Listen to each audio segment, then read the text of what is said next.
Hoje nós vamos conversar em 9 minutos a respeito daqueles acidentes ou incidentes que causam transtorno, às vezes não são previstos e ocorrem muito, às vezes, no âmbito doméstico.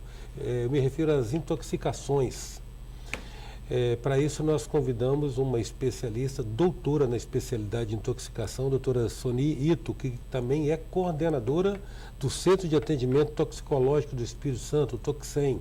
E é com ela que nós vamos conversar agora. Doutora Soni, eu acho que de início saber como é que funciona o Toxem, até para a questão de disponibilizar essa informação para as pessoas que eventualmente venham a precisar, né? Tá bem. O Toxem, ou Toxem, ele é um serviço da Secretaria de Estado. Ele já funciona há 20 anos, ele foi criado como um serviço do Hospital Infantil aqui de Vitória. E depois de 12 anos, ele passou a ser um serviço de referência em intoxicações em âmbito estadual. Ele atende os casos diretamente para as pessoas que chegam no Hospital Infantil, vítimas de intoxicação ou suspeita. Ele atende a casos por telefone de profissionais de saúde e ele atende a pessoas por telefone leigos de casa. E atende também a vítimas de tentativas de suicídio com a equipe que ele tem de psicólogo, né? Então, a gente faz vários tipos de atendimento. Esse serviço funciona dentro do hospital desde a sua implantação.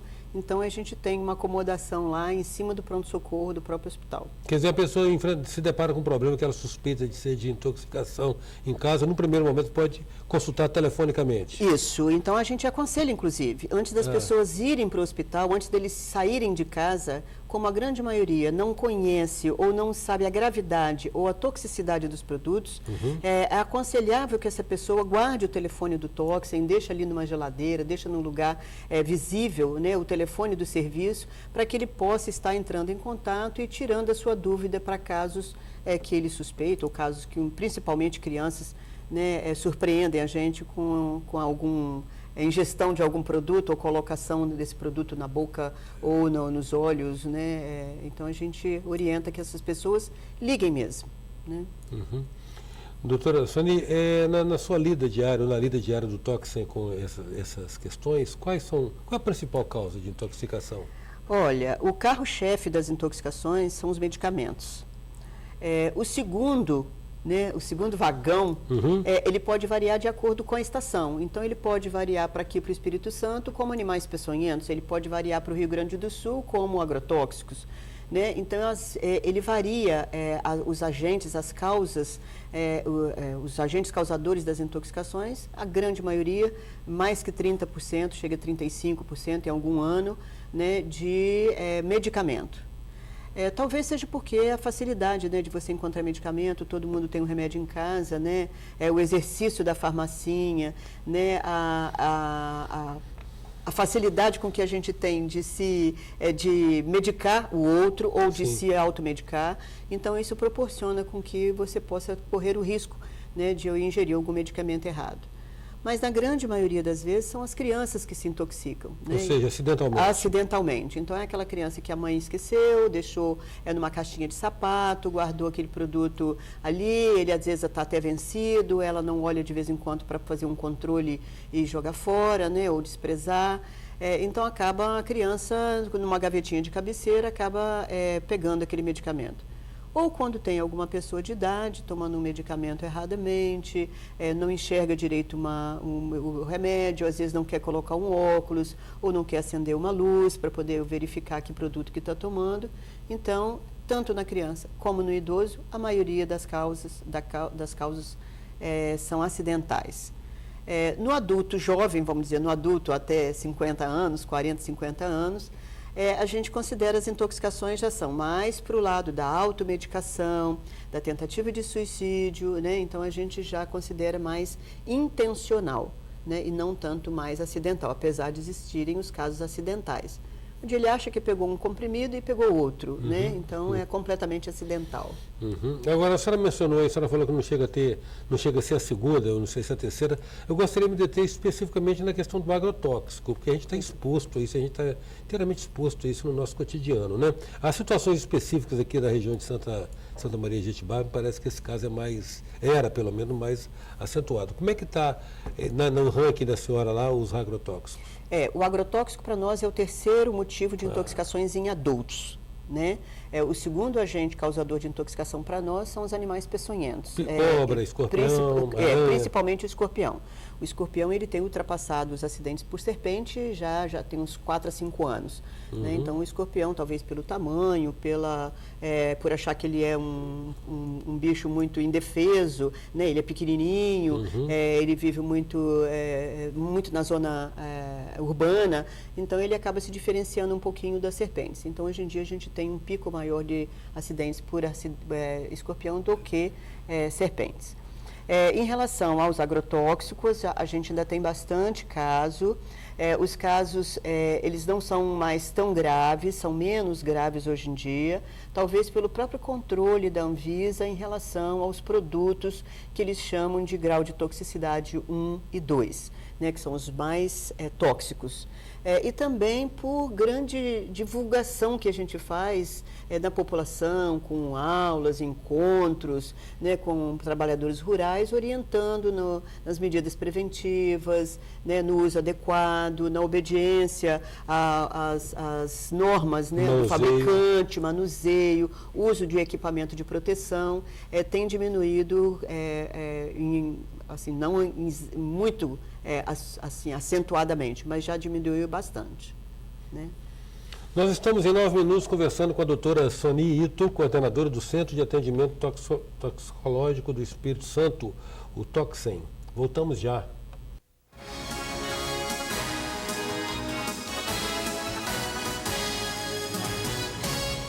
Voltamos com 9 minutos, que traz hoje a doutora Soni Ito, coordenadora do Centro de Atendimento Toxicológico do Espírito Santo, Toxem. Doutora Soni, principalmente para a senhora que é doutora na área, uma perguntinha bem elementar. Como é que acontece a intoxicação? O que acontece fisiologicamente que promove essa reação do organismo? Todo veneno, né, todo produto, ele pode ser um veneno dependendo da dose, né? Então, às vezes, um produto ele pode ser ingerido, pode ser inalado, pode ser injetado, ele tem várias vias, né, de introdução no organismo e depende da possibilidade ou da acessibilidade ou da biodisponibilidade desse produto no organismo. As intoxicações, de uma maneira geral, ela é chamada de intoxicação quando ela apresenta algum sinal ou sintoma. Então, por exemplo, um paciente que tomou um remédio para dormir inadvertidamente, ele acaba ficando sonolento, né? Então, aquele produto interage, né, com organismos vivos e acaba levando a um quadro que é interpretado através de um sinal ou de sintomas como intoxicação. Muitas vezes a pessoa toma algum medicamento e acaba não sentindo nada, porque a interação ou a quantidade foi numa dosagem suficientemente adequada para que ele não tivesse nenhum quadro anormal. Então, normalmente as intoxicações ocorrem em maiores dosagens, né? Então, ele é um aparecimento de sinal ou sintoma. Num caso extremo, é letal? Sim, pode levar a óbito? Sim, pode levar à morte, né? A gente tem vários quadros aí de intoxicações que foram à morte, né? Picadas de bicho, né? De animais, principalmente o escorpião, como a gente estava dizendo, que parece insignificante, principalmente para crianças, ele tem um risco muito grande. Alguns medicamentos que alteram o sistema nervoso central, drogas de abuso, né? Então, esses produtos, os próprios agrotóxicos, mesmo que seja mais a longo prazo, eles podem levar à morte, sim. Agora, doutora Soni, quais os primeiros socorros? No caso específico de uma picada de escorpião, existe um primeiro socorro, um primeiro procedimento? Existe. O que a gente colocou no primeiro bloco é que, por exemplo, uma pessoa, se ele estivesse achando vítima ou a mãe, vê aquela criança com a boca suja, de algum cheiro anormal, um medicamento que ela viu ele mexendo, que sumiu, né? Mesmo que ela veja entornado pelo chão, a roupinha suja, é bom que ela telefone para o centro, né? Eu acho que tem o telefone aí no pé. Isso. Então, ela deve procurar ligar para o centro para poder se orientar em relação ao que fazer. Nem tudo deve ser feito, principalmente no domicílio, né? Mas ela deve se inteirar do que pode ou que não deve fazer. Os sinais de aparecimento, às vezes, tá dormindo mais num horário que não devia, né? Uma criança que não acordou de manhã, ou um adulto, né? De manhã que ele deveria estar acordando, ele não acorda, né? Ele fica completamente, ou entrando num coma. Então, essas pessoas devem ser investigadas ou procuradas, sacudidas, vamos dizer assim, tentadas ser acordadas, para ver se o raciocínio está normal, lógico, ver se ele está ativo. Né? Então, você suspeita quando você tem uma passagem de um paciente que está em um bom estado geral para um mau estado geral. Então, é aquele paciente que, de repente, começa a ter uma crise convulsiva, né? Ou é um paciente que começa a falar bobagem, erupções cutâneas, que são quadros mais leves da intoxicação, né? Então, ele pode estar verbalizando coisas, vendo coisas, né? Então, esses pacientes devem ser suspeitos de intoxicação. Há situações em que provocar o vômito, por exemplo, na suposição, na suspeita de intoxicação alimentar, provocar o vômito é uma atitude recomendada? Não. Em nenhum caso a família deve provocar vômito, principalmente no domicílio, quando ela não tenha orientação. Se ela for orientada por algum profissional para fazer vômito, existem algumas peculiaridades, por exemplo, manter sempre o paciente sentado, né, se ela for provocar vômito. Esse provocar de vômito pode ser até mesmo como a gente fazia antigamente com o dedo, né, a própria pessoa forçando. Mas lembrar que nem todas as pessoas vomitam com estímulo do retrofaringe, né, enfiando o dedo na garganta. Né? É um tipo de situação que entre 3% e 5% só da população vomita. A gente acha que todo mundo vomita, mas não é bem assim. Então, assim, fazer vomitar não é aconselhável, a não ser que ele seja orientado para isso.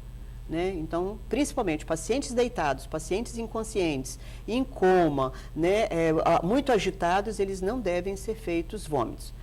Paciente que ingeriu algum solvente, querosene, gasolina, thinner, esses tipos de produto, paciente que ingeriu cáusticos, quiboa, soda, né, nada disso deverá ser tentado vômito. Vale a pena diluir com muita água? Alguns produtos vale a pena diluir, outros não. Outros é desaconselhável também fazer a diluição, porque você pode aumentar muito o estômago e aí ampliar a área de contato, ou então induz, né, uma situação que a gente acaba o veneno ultrapassando o limite dele e indo mais profundamente, onde é mais difícil de tirar. Um mito, uma crendice popular. O leite em algum momento é antídoto para alguma coisa? Absolutamente. O leite não é antídoto. O leite tem que ser considerado somente como alimento, né? O leite não serve, assim, para algumas situações ele até piora. E tem uma crendice pior ainda, né? Que deve ser usado o leite para casos de intoxicação por agrotóxico. De jeito algum o leite deve ser usado para essa finalidade, principalmente o leite de roça, que é mais forte e tem mais gorduras. Né? Então, o leite com mais gordura, ele acaba aumentando a possibilidade de levar o veneno até a corrente sanguínea. Então, não deve absolutamente o leite ser utilizado, tem que acabar com isso. E combinação de frutas ou de alimentos? Não.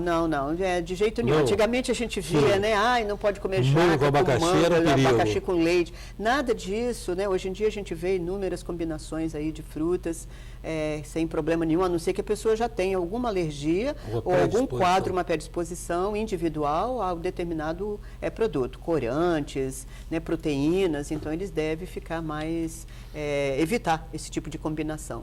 Né? Grato, doutora, muito grato pela sua presença aqui no nosso 9 Minutos. Nada, eu aqui agradeço muito estar aqui. Em 9 minutos a gente contou com a presença da coordenadora do Centro de Atendimento Toxicológico do Espírito Santo, Toxem, a doutora em Toxicologia, Soni Ito. Até já. Sou passageiro do tempo, tentando entender erro e acerto os caminhos, aprender